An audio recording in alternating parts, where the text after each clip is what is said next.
Assalamualaikum warahmatullahi wabarakatuh. Bersama dengan Ustazah Rashidah sekali lagi dalam Pendidikan Islam tingkatan 3. Tajuk pelajaran kita pada hari ini ialah sedekah kunci kebaikan. Baiklah murid-murid, mari bersama-sama dengan Ustazah untuk membaca hadis ini.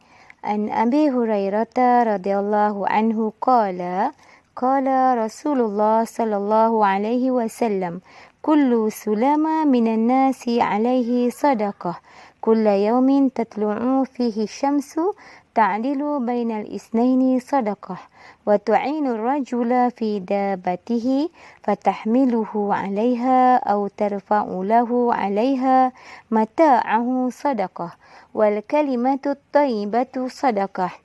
وكل خطوة تمشيها إلى الصلاة صدقة وتميت الأذى عن الطريق صدقة متفق عليه.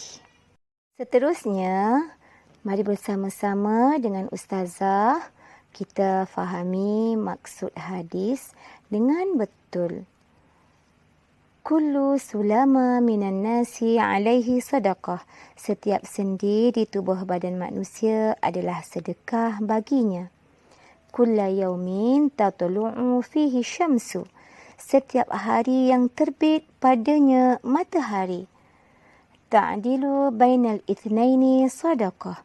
Kamu berlaku adil terhadap dua orang yang bertelingkah adalah sedekah.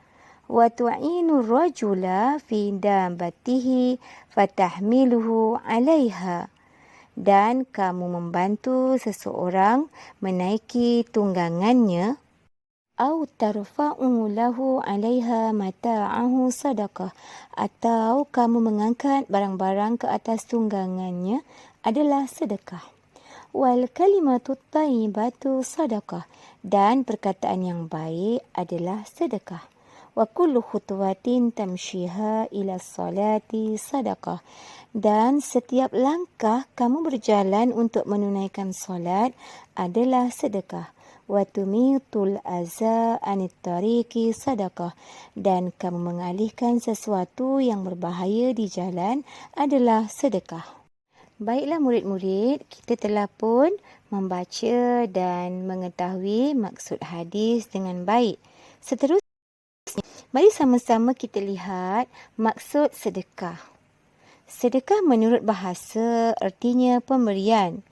Manakala menurut istilah, sedekah merupakan sesuatu pemberian yang bertujuan untuk mendekatkan diri kepada Allah Subhanahu wa Ta'ala.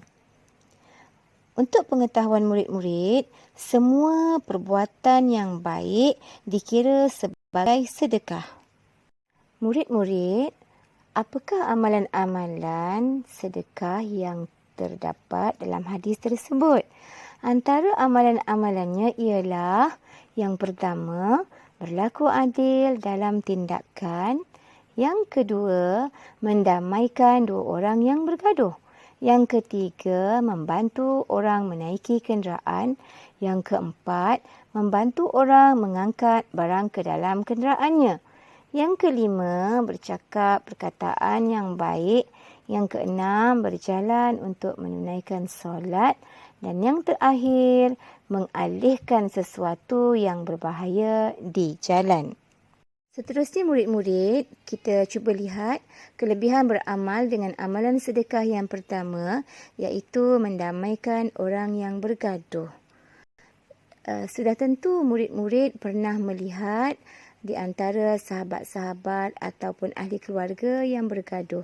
Kelebihan yang kita akan dapat ialah kita boleh menenangkan hati kedua-dua pihak. Contohnya, sekiranya ada rakan-rakan kita yang bergaduh antara satu sama lain, kita akan dapat memberikan bantuan supaya mereka akan sentiasa berbaik semula dan dapat mengeratkan hubungan silaturahim. Kelebihan beramal dengan hadis yang seterusnya ialah membantu orang menaiki kenderaan. Baiklah murid-murid, apa yang akan kita dapat bila kita membantu orang menaiki kenderaan? Tentunya ianya akan memberikan keselesaan kepada orang yang memerlukan bantuan. Yang kedua, kita boleh meringankan beban orang lain. Kelebihan yang seterusnya ialah mengucapkan perkataan yang baik. Seseorang yang mendengar perkataan yang baik akan dapat menenangkan hati mereka. Yang kedua, dapat mengelakkan berlakunya pertelingkahan ataupun pergaduhan. Yang ketiga, menampilkan imej yang sangat disenangi. Dan yang keempat, dapat menyuburkan budaya komunikasi yang sangat disukai. Kelebihan yang seterusnya ialah berjalan untuk menunaikan solat. Seseorang yang berjalan menunaikan solat akan ditingkatkan darjat dan dihapuskan dosanya oleh Allah dan juga dapat mengamalkan gaya hidup yang sihat. Contohnya, mereka yang berjalan akan memberikan kesihatan kepada tubuh badan dan juga fizikalnya. Kelebihan yang seterusnya ialah mengalihkan sesuatu yang berbahaya di jalan.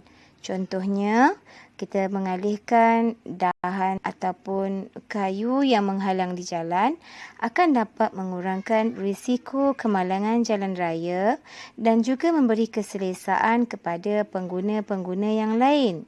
Baiklah murid-murid, antara pengajaran hadis yang dapat difahami ialah kita hendaklah memanfaatkan masa, tenaga dan kemahiran untuk membantu orang lain agar menjadi insan yang bertakwa.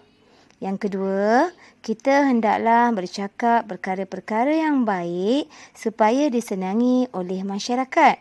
Dan yang ketiga, kita hendaklah menunaikan solat di masjid kerana amalan ini besar kelebihannya. Murid-murid yang dikasihi, Ustazah harap semuanya dapat memahami pelajaran hadis ini dengan baik. Semoga kita semua dapat mengamalkan sedekah dalam kehidupan seharian kita. Untuk akhirnya, segala yang baik itu dapat kita amalkan dan dikongsi dalam kehidupan kita. Semoga bertemu di lain waktu dan masa dalam tajuk yang lain. Baiklah, jaga diri kita semua. Assalamualaikum warahmatullahi wabarakatuh.